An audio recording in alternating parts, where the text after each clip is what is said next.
Today on CityCast DC. 1 week from today is Election Day in Virginia, but early voting has already started. Every single seat in Virginia is on the ballot this November, including the high-profile race for whether Democrat Abigail Spanberger or Republican Winsome Earle-Sears will replace Glenn Youngkin as governor. Now, this is one of the most important and closely watched races in the country, and it's also gotten a lot tighter and a lot more scandal-plagued. Michael Pope, a reporter for Virginia Public Radio and host of the Press Run podcast, is following why all eyes are on Virginia this election season.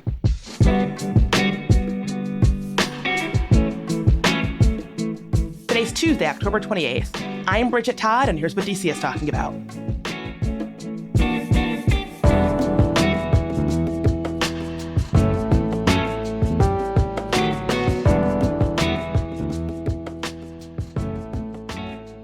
Michael, welcome back to the show.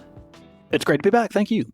So Virginia has 3 statewide positions, and every seat in the legislature is up for election this year. We talked to you back in August about the races, but since then, a lot has been happening in D.C., and in the meantime, I don't know that folks really remember kind of what's going on with Virginia. So set the stage for us. How important are these elections? What is going on with Virginia? That's a time-honored question.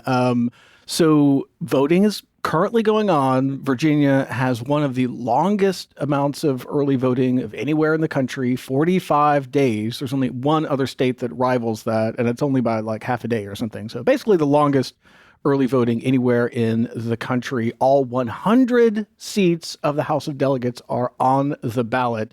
So the entire lower house, and also in addition to that, a handful of sheriff's races, local prosecutors. So clearly there's a whole lot at stake here. And at the top of the ticket, the sort of marquee races are the three statewide races, one for governor, then another statewide race for lieutenant governor, which is elected separately. This is the person who presides over the Senate. And then there's also a statewide race for attorney general, which recently has been receiving a lot of press.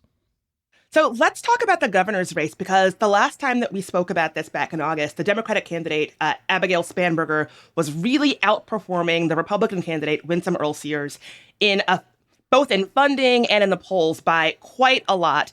That margin has since shrank. What do you think has happened since then? It has shrank, but it's also important to remember, it's important for your listeners to know that Abigail Spanberger still is in the lead in polling, and Abigail Spanberger still is in the lead in fundraising. So it's true, the Republicans have sort of picked up their game a little bit here very late in the campaign and raised a little bit more money, not enough to overtake the huge lead that Spanberger already had and continues to have. Same thing with the polling. The Republicans have picked up their game a little bit here in terms of the polling. They're doing a little bit better than they used to do, although not enough to overtake Spanberger and her pretty decisive lead at this point. It is tightening, and you always want to be where the momentum is, and it does seem like the Republicans have a little bit of momentum heading into the final few days of the campaign, which is, makes it, I guess, all that more dramatic for people watching the election results. Yeah, I watched the debate between Abigail Spanberger and Winsome Earle-Sears. And it was the only debate they were going to have. What do you think? What was the general reaction from that debate? Because I watched it with my own biases and my own opinions, and I thought, oh, certainly people are going to feel this way about the debate. But I was actually surprised that, I don't know, I do think that debate might have changed some minds. What do you think? The debate was hard to watch. I feel bad that you had to watch it. So there's that. It was a tough watch. It was a tough, and the reason it was a tough watch is because Winsome Earle-Sears and her behavior. She interrupted every chance that she could. By one account, she interrupted 57 times. Oh my God. So when Spanberger was speaking, Sears interrupted her 57 times, including in the closing message. So Spanberger was trying to give her closing, and Sears interrupted her during her closing, which I've never seen anything quite like that. So the strategy the Sears had going into this debate was interrupt, keep Spanberger off of her game, and constantly ask her questions. Abigail, what are you going to do about this? Abigail, what are you going to do about that? Abigail, why are you remaining silent? And it also kind of seemed like she went into that debate with an idea of what she wanted the footage to look like when she did the television commercial. Like she knew exactly what she wanted the footage to be like. And Abigail, why are you remaining silent? So Abigail Spanberger is doing what every debate prep person is going to tell you. They do not engage, do not even acknowledge that the person is talking to you. Just look ahead and or, at the moderators and just pretend like the other person is not there. That's what all the debate prep people tell you to do. I'm not so sure that's wise advice, because look at those commercials. I mean, Spanberger's looking ahead. She's not engaging. She's not even acknowledging that Sears is asking her a question. And I think that advice is debatable. Yeah, as someone who watched the debate in real time, I think it made perfect sense to just not engage with this person who's interrupting you and talking over the moderator to ask you a question. But as you said, it looks very different in her not responding and engaging looks very different in a 30-second ad on television. Yeah, and we don't really know the effectiveness of those ads. I mean, earlier you pointed to polling that does show the Republicans doing a little bit better than they had in the past. So maybe those ads are, I don't know if successful is the right word. Maybe those ads did work to change the momentum a little bit. I know that there was a lot of back and forth about whether or not Trump was going to be endorsing Sears. Did he ever actually endorse her? No. On two different occasions, he said something kind of nice about her, but neither of those was a formal endorsement. He did endorse Jason Miyares, the Republican candidate for Attorney General, but he never endorsed Winsome Earle-Sears. He spoke negatively about Spanberger. I mean, this is kind of also how he's approaching the New York race for mayor. Like he speaks negatively about Mamdani, but he never made a Cuomo endorsement. He kind of is doing the same thing here. Like he speaks negatively about Spanberger and kind of positively about Sears, although never in an actual endorsement. So I want to talk about the lieutenant governor's race. The Republican candidate, John Reed, faced some early issues last year with a Tumblr account that had, was it gay pornographic material linked to him? He denied it. What was, do I have that right? What was going on there?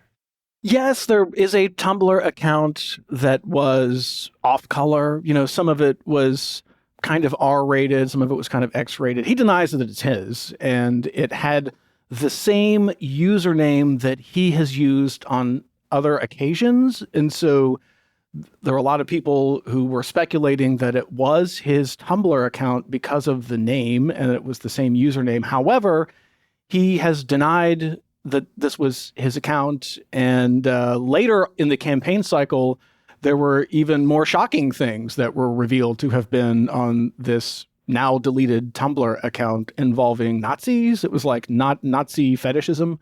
John Reed still says this is not his Tumblr account. Wow. How has all of that impacted the race? It's tough to say because this is a very low profile race for a lieutenant governor.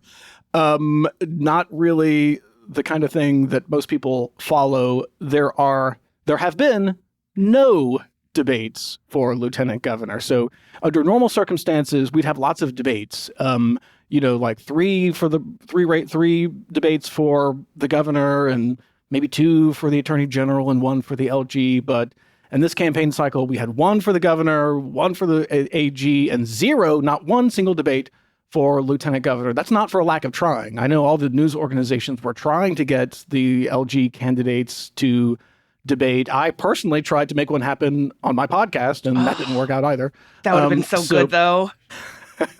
The candidates here are State Senator Ghazala Hashmi, who is the Democratic candidate. She is a senator representing the kind of Richmond area, college professor type, very high-minded, kind of quiet, right in the mainstream of the Democratic Party. And then the Republican candidate is John Reed, who is a former radio talk show host. So he's kind of like a Rush Limbaugh. He hosted a show in Richmond, and it was like a morning talk show. And he was kind of edgy as a talk show host. His campaign has been he's been trying to moderate himself a little bit on the campaign trail and not be quite so right wing as he appeared in his radio show. But it's really low profile because there was no debate. And Reed actually blames Hashmi for this because she according to Reed, she's the one that said no to all of the events. And I personally had a hard time getting through to her communications people. So I think there might be something to that. And at one point, Reed tried to make a point of this by having a debate with an artificial intelligence version of Ghazala Hashmi. This actually happened last week when Reed debated AI Hashmi. So I don't know if that was successful either. Clearly it was a gimmick, but it had people talking.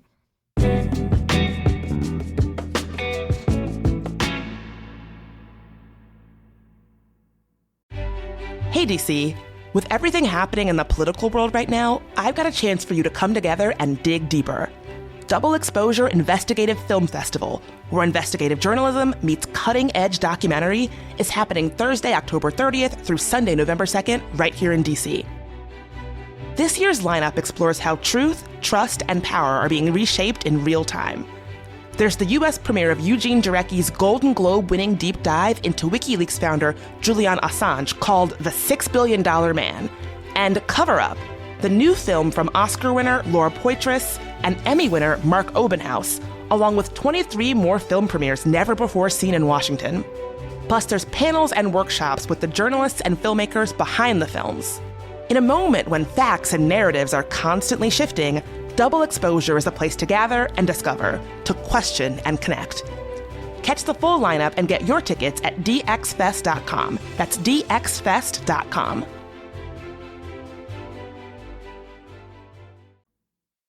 Oh my God. I mean, what you started this conversation by saying what is going on in Virginia. And as you've been speaking, I've thought in my head, what WTF is going on in Virginia? I've thought this in my head multiple times as you've been explaining what's going on. Yet. Okay, let's get to the texting scandal, because I grew up in Virginia. I have lots of ties to Virginia, and I've really been trying to get the lay of the land of how this is coming off to sort of everyday average normie Virginian. So the Democratic candidate for Attorney General in Virginia is facing his own scandal. It's a little bit of a newer one. Can you get us up to speed on what's going on? Yes. And also, I want to point out that it's not just one scandal. It's actually two different scandals, because the day before the texting scandal broke, there was a totally separate scandal involving speeding, where it came out that he had been speeding 116 miles an hour, way over the speed limit. And the judge in that case sentenced him to many, many hours of community service. And the scandal gets even deeper, because to fulfill the community service, he volunteered for his own PAC. Oh, no. And that's how he did the community service. This was actually, interestingly, back in the summer of 2023, which is the same summer that the texting scandal happened. Okay, so the timeline here is, this is going back some time in the past here. The summer of 2023 is when he had this reckless driving on his record. The same summer, he was hearing that there were Republicans who were saying nice things about a Democrat in the General Assembly who had died. And this was a Democrat who had worked with Republicans. He had a kind of reputation as working across the aisle. And I guess Jay Jones didn't like this very much, because he was complaining about, the Republicans saying nice things about this guy. And, that he wanted to piss on their graves. And then I'm sure your listeners have heard about him fantasizing about putting 2 bullets in the head of former Republican Speaker Todd Gilbert, which was a joke that was made on The Office, and he was kind of parodying this line from The Office. But then it got even darker, because he talked about watching the speaker's children die in their mother's arms so that maybe they could change their mind about gun control. And it just got really dark, right? It was really bad. So Jay Jones has apologized for this. He did participate in a debate. And of course, this was asked right at the beginning of the debate, and he made a fulsome apology and tried to move on from it. But this is the kind of thing that has really broken through. People that don't even follow politics know about this scandal. And the Democrats are worried it'll bring down the whole ticket. Abigail Spanberger is ahead in the polling, ahead of the money, as we talked about earlier in this podcast. However, there is the fear among Democrats, legitimate fear, that the J. Jones scandal could bring down her numbers. Kind of reverse coattails, I guess, for Spanberger. So I guess we'll find out when the voting starts happening. Have you seen these scandals have a real impact on the race? Well, it's tough to say because the only real gauge that we have for that is polling. And the polling has tightened a little bit. So, yeah, I guess you could say clearly there has been some impact. Yeah, I've really been trying to ask my sort of moderately politically aware friends in Virginia how this scandal is hitting. Is it breaking through? In my mind, I have to imagine that in the current political and social climate that we're in, where you have, I'll just say, big name Republicans sometimes saying things that are pretty violent and awful about their opponents and jailing their political opponents and things like that. I was thinking, oh, well, people probably are thinking, oh, a few text messages, it's not a big deal. But when I actually checked in with my friends, they were like, oh, no, people are talking about this scandal. This isn't the kind of thing where people are brushing it off. It's really cutting through.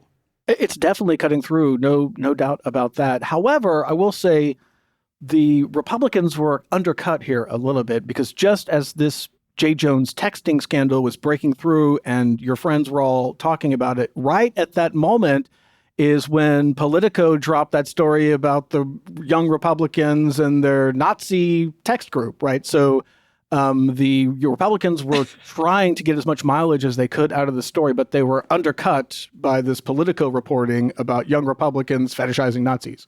Yeah, I feel like Republicans at the tippy top should have been like, hey, let's keep a pretty tight lid on the Nazi stuff for a couple of weeks.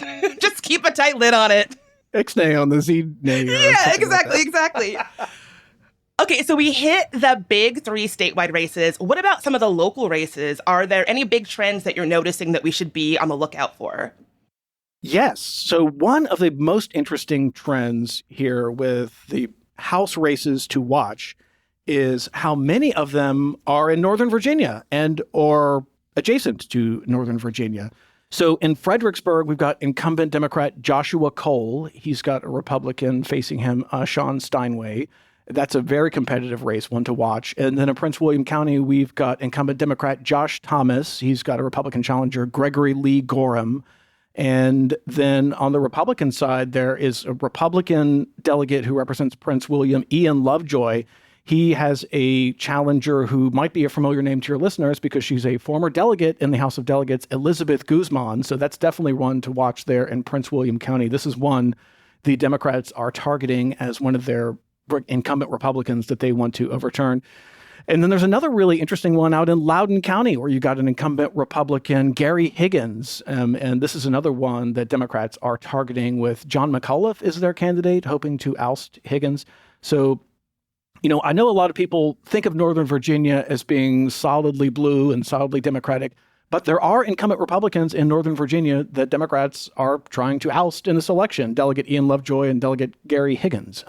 So those are races to watch. And then just outside of Northern Virginia and Spotsylvania, there is incumbent Republican Bobby Orrick, who has a Democratic challenger, Nicole Cole. And then in Stafford, there is a Republican delegate, Paul Milday, who has a Democratic challenger, Stacey Carroll. So I just read you kind of a long list, which tells you how important Northern Virginia is to this election cycle, because there are also races to watch in Richmond, but that's like 5 races in Richmond. And then there's 1 race out in Southwest, maybe 2, depending on how you want to count them. And then there are like 4 in Hampton Roads. So Northern Virginia is where all the action is. I pretty reliably thought of Northern Virginia as pretty solidly blue, but it's just a good reminder to folks listening that if you are a Virginia voter, that is not always the case. Yeah, so there is a Republican incumbent in Prince William County. This is one of the ones the Democrats are targeting, and another Republican incumbent in Loudoun. Loudoun is definitely Northern Virginia, and you got a Republican representing that district. So overall, Democrats are targeting 13 seats that they want to flip from red to blue. And they're throwing all their money and all their resources and all their consultants at those 13 races. several of which are in Northern Virginia and adjacent to Northern Virginia. So definitely when the results start rolling in on Tuesday night, those are going to be races to watch.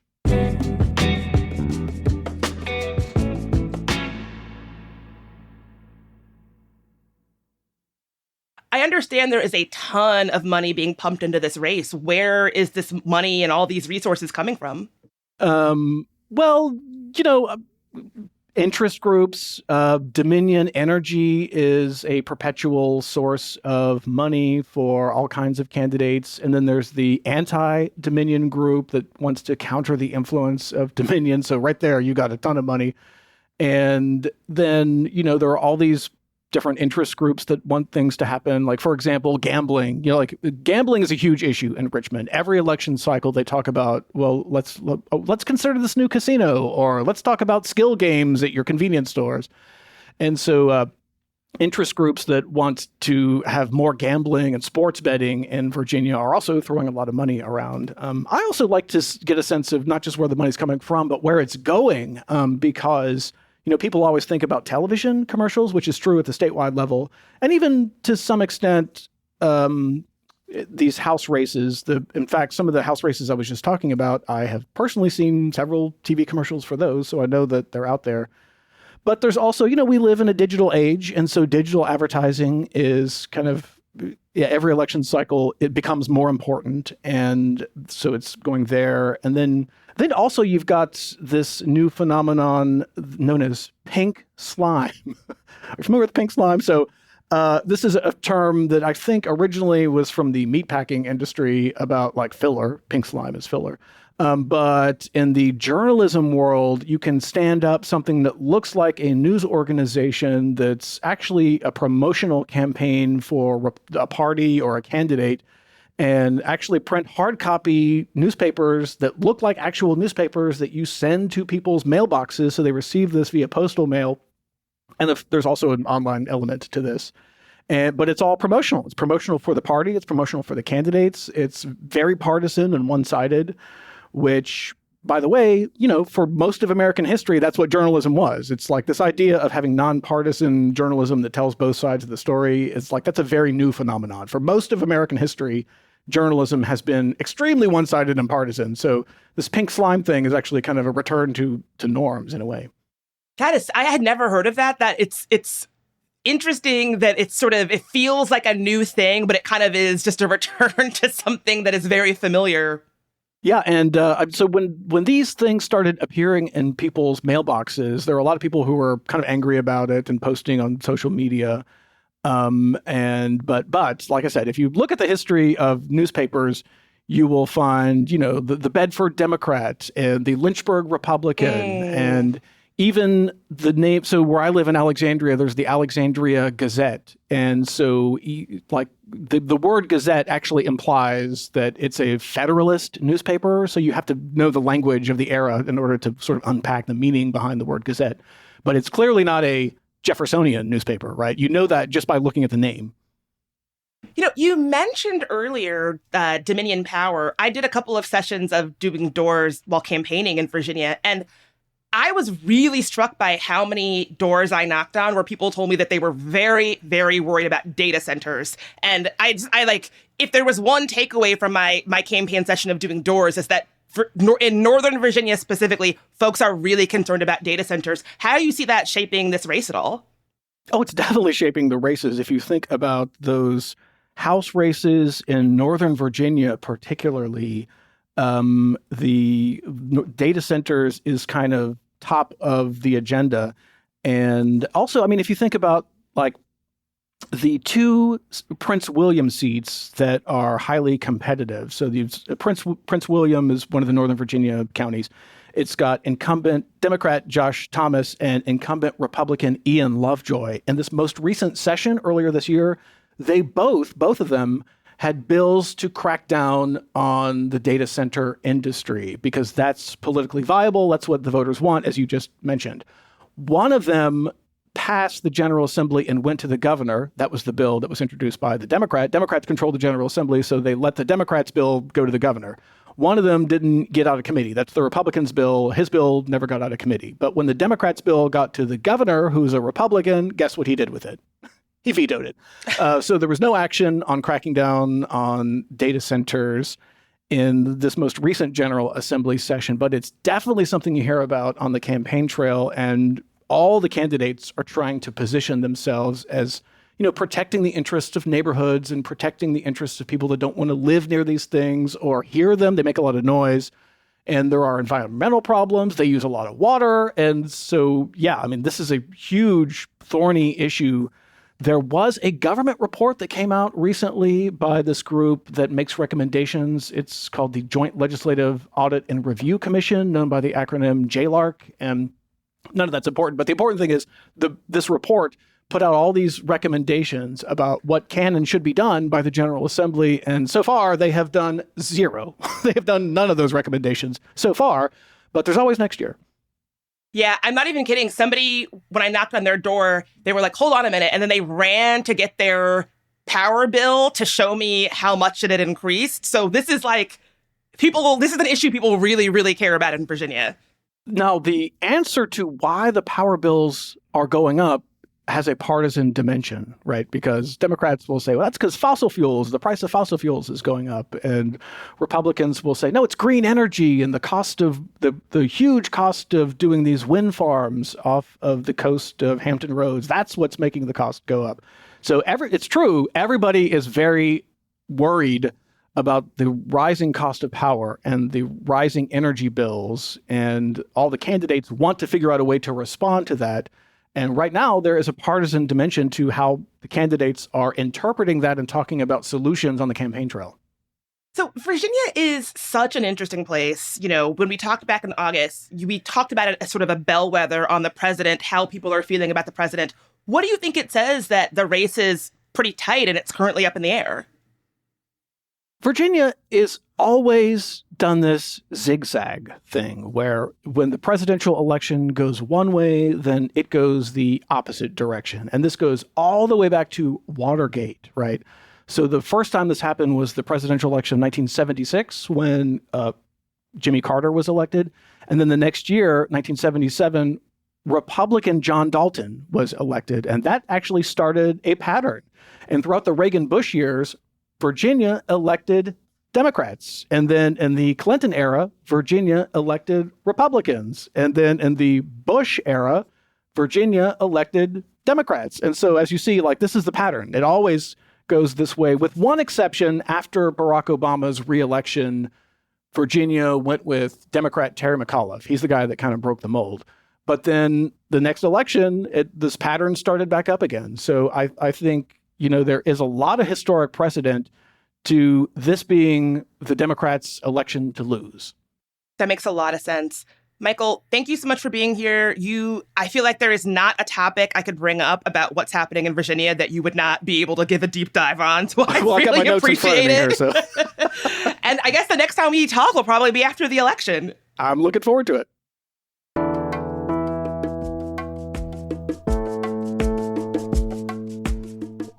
That is all for today here on CityCast DC. If you enjoyed the show, why not tell a friend, rate the show, leave us a review, and subscribe to our morning newsletter. If you enjoyed the show, consider becoming a CityCast DC neighbor at membership.citycast.fm. And we'll be back tomorrow morning with even more news from around the city. Talk to you soon.